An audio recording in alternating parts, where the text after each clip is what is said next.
after what we've seen with the 49ers losing 3 straight, can the Cowboys beat anyone in the NFC? Because half the time I watch them, I'm like, oh, yeah, they can. Like how they played the Rams.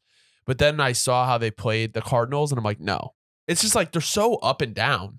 It just hit me. And how has it never hit us before? You know what all it really is the Cowboys and the Bills are just the conference versions of each other. That's all it really is.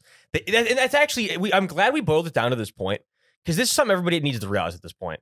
Yeah, really, the Bills and the Cowboys kind of just two in the same, right? Loaded rosters, basically got everything you want. You can't really nitpick too much. Every position group has at least mostly filled out enough that you can go and compete for the whole thing. Oh, but then some weeks they just show up and it's like, this is not the same team that we normally have. You know, if you're a fan, especially, you're like, these are frauds. This is not the team we signed up to watch this week. And that's how it feels at this point. It's like, I'm not even going to try to differentiate between them. They both have the talent, but they just kind of pick when they want to show up.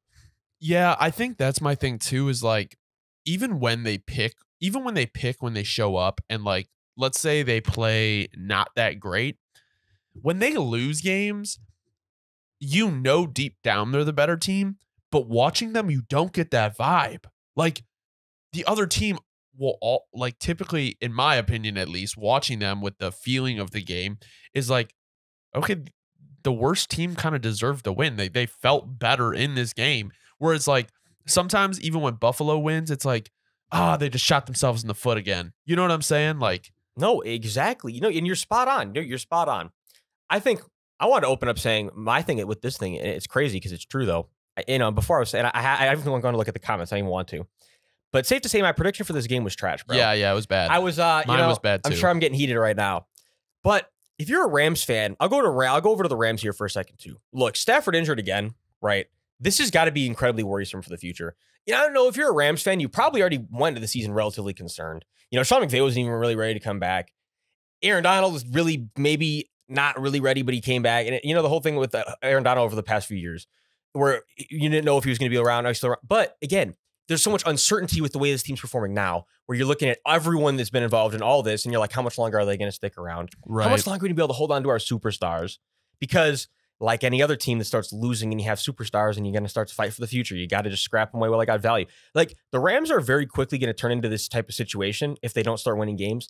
And again, from a realistic perspective, the Rams are going to be in a very tough situation to start winning games consistently. A lot of questions around the Rams, and nobody's really started to ask them yet.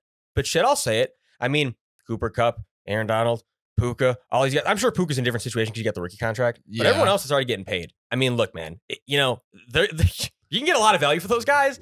And if you're in the Rams at this point, you got to start asking yourselves, is it worth it? And maybe so. Imagine if Dallas went and made a play for Aaron Donald. I mean, that might put him over the top in the NFC. That's the thing with certain guys. I know it's gonna be so hard to trade away certain guys. And if you're a fan, it's like you don't want to hear that. But if you're an honest fan and you understand how this works, you understand that it has to happen sometimes, and it's the reality of life. All I'm saying is, me, I'm gonna create the narrative. Nobody's really talked about it yet, but the Rams definitely. I think we'll see some superstars being moved around over the next couple of years, next season even. I think they kind of have to if they want to maintain like being competitive, barring like a full-on rebuild, because at the end of the day, they're kind of the philosophy of like, fuck the picks. I know everyone says it, but once you do that, you kind of have to get those back at some point if you're not like a top team.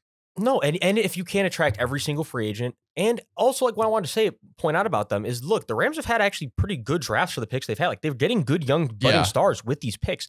That's my point. Is it's actually a really good time to, if you keep losing. Again, this is all contingent on that. Let's say they turn around, have a winning streak, whatever. You can turn around. But if they don't, which is probably the more likely thing at this point, then it only makes sense to, bring around some more future value to put around these future stars and rise around them, because it's such a hard time to win right now. What's the point of trying to be competitive right now if you're not going to go all the way again? I mean, hypothetically, if you're the Rams, like, do you turn down a first and a second and maybe like a fourth for Aaron Donald? I was going to say, you know what? It's so unlikely. But again, crazier things have happened. Look, the man's coming off a 2-sack game. Look, the value is never going to be higher at a time that they would have wanted to trade. Because it never at any time before this, and any time would anybody intelligent say the Rams are going to trade Aaron, right? That'd be ridiculous. Now it's a point where it actually makes sense for them.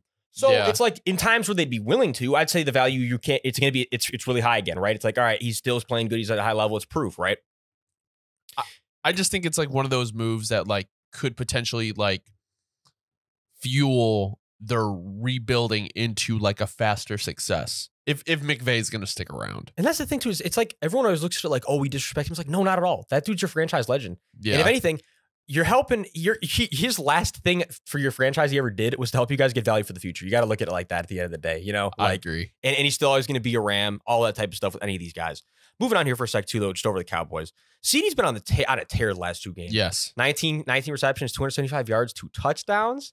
And Darren Bland, a pick 6 machine. He has been going crazy. If I'm not mistaken, one more to tie or break the NFL record. I don't remember which one, but for pick 6s in a season. And so regardless of how you slice it, Darren Bland is on a potentially historic run here. So he has 3 this year, most pick 6s in a season. Yeah, so 4, it was by Eric Allen in 1993. So that would be crazy, especially coming in for like Trayvon Diggs, who he was the backup to. And, you know, we saw with Diggs, he jumped a lot of routes, got a lot of turnovers, and he's kind of stopped that as much.